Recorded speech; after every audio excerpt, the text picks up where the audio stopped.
Okay, magandang gabi sa lahat. This is Justin Talk News PX. Before we start, I would like to request please like, then try to share this video to your friends, and of course, if you are new to this channel and you just pass by, subscribe naman. Yung mga dati nang dumadalo dito, nakikinig dito sa podcast na to, Justin Talk News PX. Kung nakalimutan niyo mag-subscribe, subscribe naman po.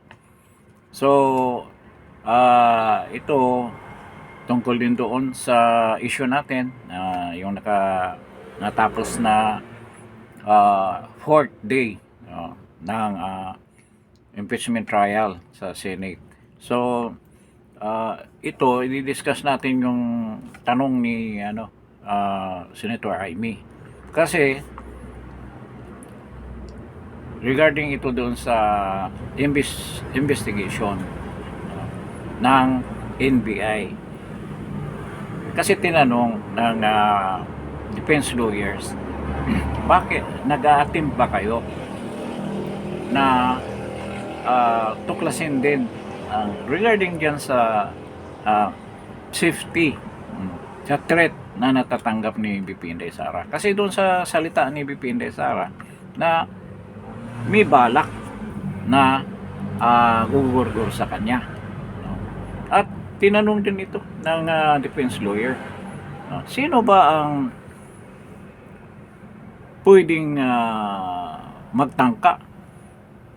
Sino bang doon sa grip threat kasi sinabi niya na talagang kung may mangyari sa kanya, meron na siya nakakausap at alam na ng kausap niya na hindi niya na-mention yung assassin. Hindi siya nagsasabi ng assassin. O hindi niya sinasabi na may kinukontrata siya. No, si Senator Cayetano yata nag-tikap. Wala siyang sinabing ganyan.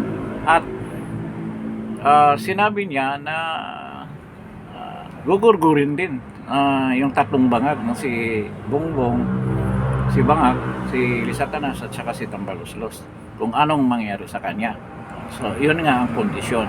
Ngayon, tinatanong din, sino kaya ang nagbabanta kay VP Sara na sinasabi niya yan?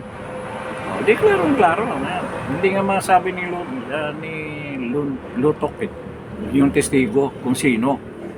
Sino sa tingin mo ang nagbabanta kay VP Sara, nagugulgurin din? Siyempre, walang iba yung sinasabi niya na gurgurin din. Di si Bangag din, common sense lang ba? Si Bangag, si Lisa Satanas at saka si Tambaloslos. Sila ang nagbabanta sa kanya. Klarong-klaro naman. No? Hindi nga masagot nung testigo ng prosecution na si Attorney Lutok. No? Hindi nga nila na yan eh.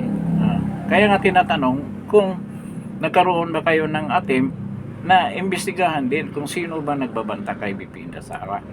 Kasi ang nauna yung banta sa kanya eh. Una siyang binantaan kaya sumagot siya ng ganyan. Dahil may threat na sa kanyang buhay. So dapat imbestigahan din kung sino ang nagbanta kay VP Inday Sara. O naimbestigahan ba ninyo? Sinasabi ng NBI, motoproof yung ginawa nila. Dahil kanilang mandato na kahit na wala namang ang defendant kasi niyan, ang nagsampal diyan ay ang NBI, hindi naman si si Bangag, si Lisa Tanas at saka si Tambaloslos. Hindi sila ang nagsampa ng kaso na yan, kung hindi ang NBI. Ngayon, tinatanong din ng prosecutor, sino ba ang saan ba under ang NBI? Under ng DOJ. Saan ba under ang DOJ sa NBI? Under ng executive. Sino ba ang nag-utos ng DOJ na isampa yan? Ano lang daw, nag-motopropyo nga, ginawa nila. Sino bang head? Sino bang nasa taas pa ng DOJ? Di ang presidente, nasa executive. O isipin mo yon, tapos hahanapin mo pa kung sino ang nag-utos kay Boyeng. Nanoon siya ang DOJ secretary. Alam na natin kung sino.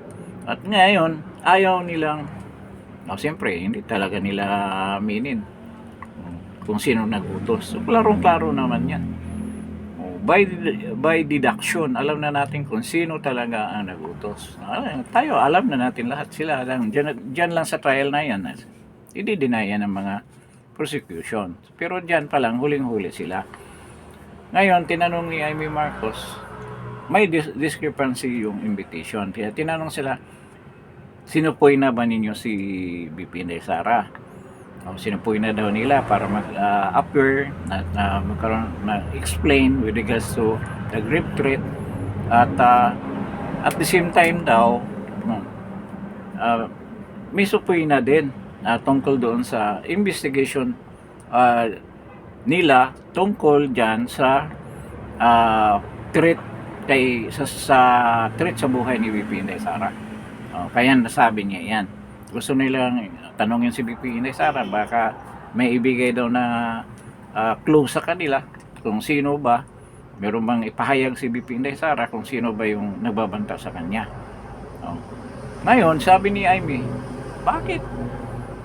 Kailan ba ninyo pinadalhan ng subpoena si BP Inday Sara? Sabi, December 3, 2024. Ngayon, nakalagay doon sa taas, sa sulat mismo, December 3, na-receive ni BP Inday Sara. Pero nakalagay doon sa date at time at kung saan siya atin, date, time, at place kung saan siya pupunta. Para, kausapin siya ng NBI, nakalagay doon lahat. Pero yung date ay November 11, 2024. Paano mangyari? Kaya sabi ng baka typographical error daw yun. Dapat daw December 11. Isipin mo lahat na lang typographical error. Pati yung mga certification sa DOJ, yung mga affidavit. Ng iba hindi na pirmahan. Ang iba, magtataka ka sa date, nakahanda na, wala pang certification para isang pa yung kaso, nakahanda na yung mga attachment. Dumating ang January 30, 2025. Dumating.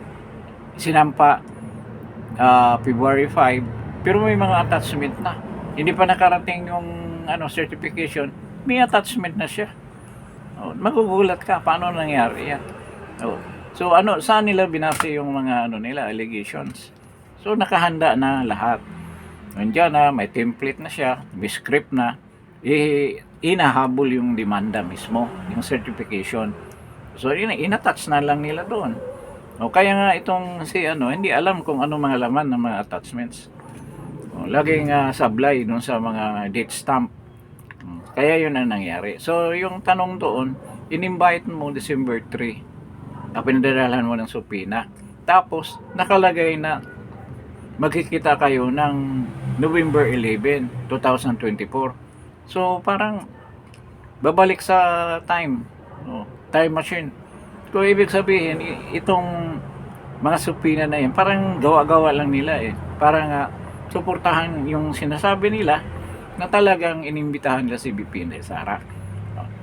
Para hingiin ang kanyang opinion with regard to sa kanyang safety, sa threat na natatanggap niya. Ngayon, ang problema din, dahil hindi naman para subpoena, sinabi niya, dalawang subpoena pinadala nila. Yung unang subpoena with regards to grave threat. Ang pangalawa daw, inulit daw nila dahil sumagot ng abogado na hindi rin naman daw umatin si BP Inday Sara. Pero nagpapadala naman siya ng representative, ng abogado niya na si Lim. Ang nangyari, hindi pala subpoena ang pinadala. Sulat pala. Sulat doon kay Inday Sara. Baka hinabol lang yung sulat. Kasi kung subpoena kasi makikita mo yung date kasi merong kailangan ni talagang affidavit.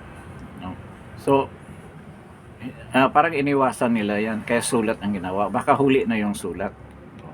Hindi naman umatin si BP Inday Sara doon. Kaya wala talaga silang attempt. Pero doon sa sulat, doon sa subpoena, hindi rin nakalagay na imbestigahan yung tungkol sa threat. Kasi mismo si Escudero si Chief Escudero ang nagsabi, wala naman nakalagay sa sulat mo. Tapos may hinugot siya na ibang sulat na nakalagay na doon. Parang pahabol lang ng mga sulat, no? Para makalusot dyan. Pumapil pa yung kanyang counsel ng prosecution. Nang binasa na yung sulat, wala naman nakalagay doon na mag-conduct sila ng investigasyon para to determine kung talagang may threat ang buhay ni VP Inday Sara. So yun ang nangyayari. So dyan pa lang nakikita na natin na talagang tampered ng mga ebidensya at mauwi lang yan sa technicality. Ganyan ang mangyayari niyan, mauwi sa technicality. Sobrang daming discrepancy sa mga dokumento na sinasubmit nila ng prosecution. At hindi nga makaimik yung ibang mga yung majority, wala talaga, wala silang no say sila. puro sila na embarrass ng husto dahil nga dyan sa presentasyon na palpak. So bukas continuation ng tawag nito, yung hearing, cross-examination ni Attorney Lutok ni Binloan. So kasi hindi pa raw tapos, halos kalahati pa lang ang natatanong. So marami pang matutuklasan natin mga kapalpakan na ginawa nila. So siguro hanggang dito na lang tayo. Antabayan na natin bukas ano mga pangyayari, at antabayan na natin din itong medyo tumigil na yung ulan pero buong bansa walang ang pasok ang karamihan ng mga eskwelahan dahil sa sobrang baha. So hindi natin malilimutan ang flood control iskandalo, ang pagnanakaw sa flood control. So may sigurado na sunod-sunod na naman ang bagyo, sunod-sunod naman ang baha, at patuloy tayong maging witness sa pagnanakaw ng Malitaga. So maraming salamat sa pagdalo ninyo dito sa Justin Talk News PH. But before leaving this channel, please like, share, and if you're new to this channel, please subscribe. So maraming salamat at good evening sa inyong lahat. See you around. Thank you.